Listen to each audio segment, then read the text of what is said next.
J'ai fait un bac S. Et après, j'ai fait une FEP à Grenoble en spécialité physique-chimie. Moi, j'ai fait 2 années de PACES, ensuite une licence de biologie complète avant d'arriver à PACES. Moi, j'ai fait 3 ans de prépa en BCPST. Alors, j'ai fait une année de PACES et ensuite je suis intégrée la PEPC. Je crois que ça existe plus, la PEPC. J'étais une passerelle pour faire une année de prépa et rentrer en prison. Moi, j'ai fait 2 années de PACES et après, j'ai aussi fait la passerelle PEPC du coup à Lyon. Après, Et moi, j'ai fait une prépa à l'UPSI-MP.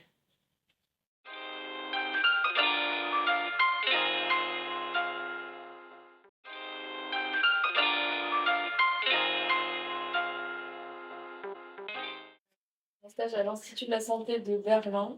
Et le sujet, c'était l'analyse du taux de complétion de données de santé. Donc, c'était comparer 2 fichiers de base de données pour enlever les réponses manquantes pour pouvoir faire de l'analyse statistique dessus ensuite.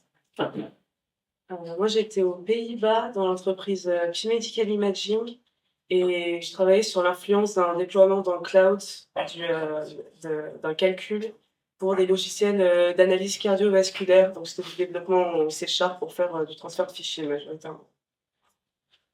Donc moi, je suis en stage à Singapour, à Nanyang Polytechnique, et c'était un stage pour développer un logiciel qui permettait de générer des hologrammes de CT scan. Moi, j'ai fait mon stage dans le laboratoire TIMC en France, ici à Grenoble. Et mon stage, c'était sur l'analyse de signaux de pléthysmographie respiratoire sur des rats. Et donc, c'est du traitement de signal sur des signaux respiratoires de rats. Moi, j'ai fait mon stage au Danemark en labo. Je travaillais sur la viscoélasticité cellulaire, donc de nanodiamants piégés dans des cellules. Et c'était essentiellement du traitement du signal. Moi, j'étais comme Manon à Berlin, au Berlin Institute for Health. Et je me rappelle plus du titre du stage, mais c'était du traitement de données.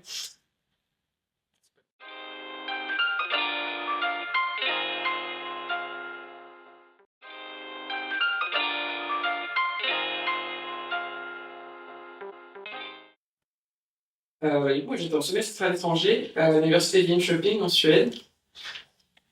Bon, je sais pas si je peux dire dessus. Et sinon, après mon stage de dernière année, c'était dans une entreprise qui est à Mélan, qui s'appelle Borto, et qui fait des dispositifs médicaux pour faire de la médication de pose d'implants. Et là-bas, oui, parce que je vais peut-être dire le sujet.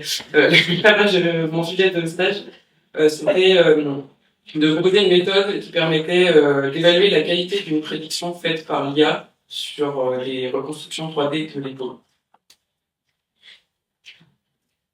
Du coup, moi, j'étais plutôt en formation initiale à Grenoble. Et par la suite, j'ai fait mon stage de 5 ans à Nice, à l'IULS, donc l'Institut universitaire locomoteur et sport. Et j'ai travaillé sur un algorithme pour de la segmentation automatique d'imagerie médicale, c'est-à-dire entraîner un modèle, un réseau de neurones qui permettait de mettre en évidence des zones en particulier qu'on pouvait retrouver sur un système. Donc, j'étais également en formation initiale. J'ai fait mon stage dans une entreprise en Bretagne, Leo Voice, et c'était sur l'élaboration d'un algorithme d'intelligence artificielle pour la reconnaissance des émotions chez le chien. Et j'étais également en projet jaune et à voilà. Moi, j'ai fait mon alternance chez Roche Diagnostic. J'étais ingénieure de solutions IT. Mon rôle, c'était d'installer le logiciel dans les laboratoires. C'est des logiciels de gestion de résultats de patients.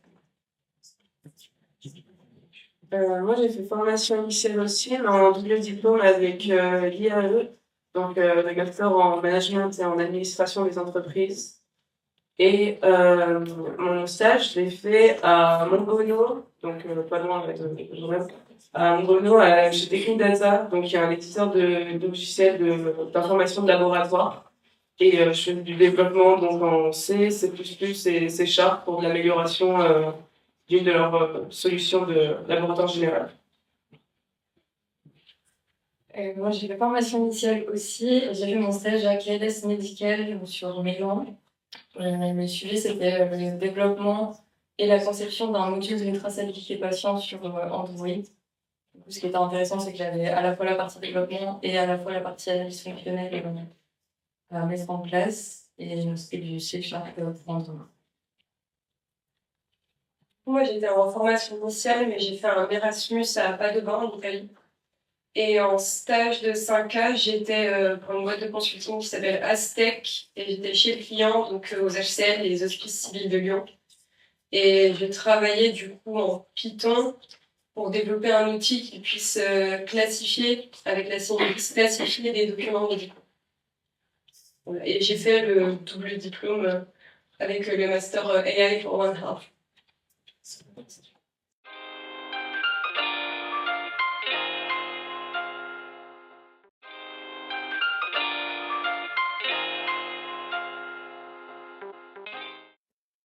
Du coup, depuis la fin de mon stage, j'ai été embauchée à Bordeaux en CDD pour 8 mois. J'ai terminé en juin, donc c'est une entreprise que Garance pour la chirurgie assistée par ordinateur. Pour des raisons financières, j'ai pas pu rester dans l'entreprise ensuite. Et là, je suis embauchée dans une entreprise de conseil, Open, à Montbonneau, et je travaille pour Roche Diagnostic sur des drivers et middleware pour des automates d'analyse de santé.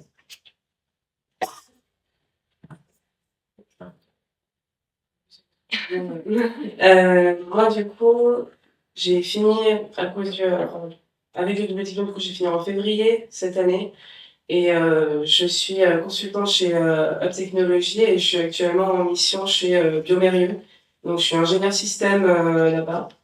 Et dans une équipe qui fait... enfin, l'équipe, c'est System Engineering and Support.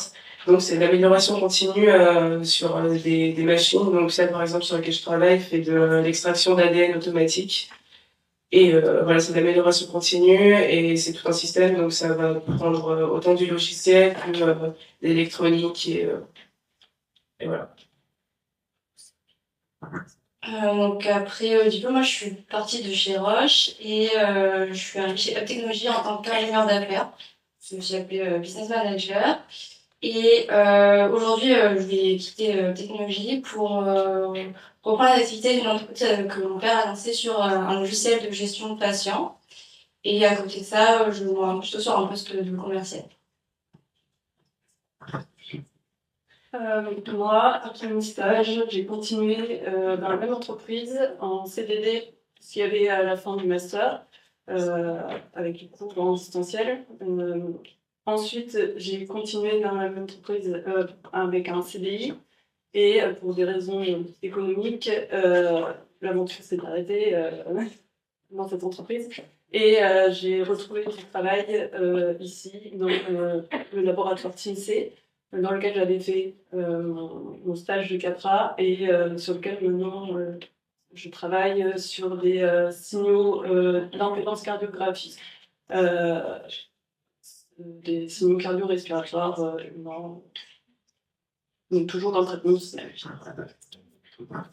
Moi, après la 6, j'ai fait comme Mathilde et Chloé le double diplôme en IA pour la santé. Et une fois que ma licence est terminée, j'ai fait le choix de refaire à nouveau un stage. Donc j'ai fait un stage chez Porto, dans le même service que Laurence. Et en fait, j'ai travaillé sur la suite de ces travaux où j'ai proposé une autre méthode d'évaluation des reconstructions 3D en IA. Et là, je suis en recherche d'emploi, sachant que j'ai fini il y a 2-3 mois, je crois. Moi, je me rappelle une publicité en blanc pour Bordeaux, parce qu'il y a bientôt 2 ans que j'y suis. Et parce que avant mon stage, normalement, on était déjà en PFE, enfin maintenant ça s'appelle plus PFE, mais en projet de groupe là-bas, en février. Après, j'ai enchaîné avec le stage.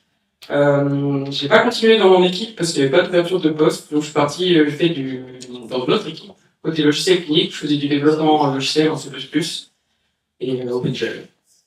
Et là, c'est tout récent. Depuis lundi, j'attaque une thèse CIFRE, donc toujours à Porto, mais en partenariat avec le TIMC et l'équipe GMCAO, sur les travaux que j'avais déjà commencé pendant mon stage, qui ont été continués par Sonia.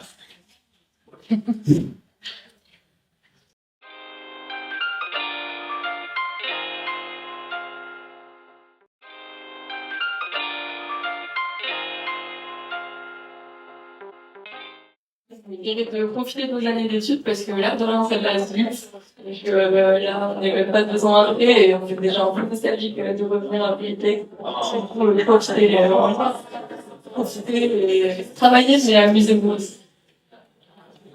C'est un truc un peu marrant.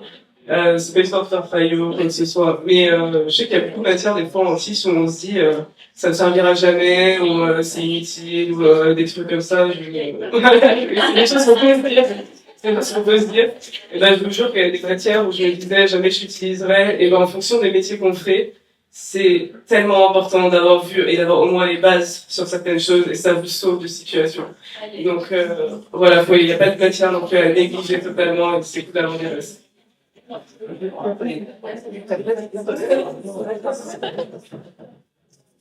Moi, je dirais que c'est le syndrome de l'imposteur, c'est normal de l'avoir.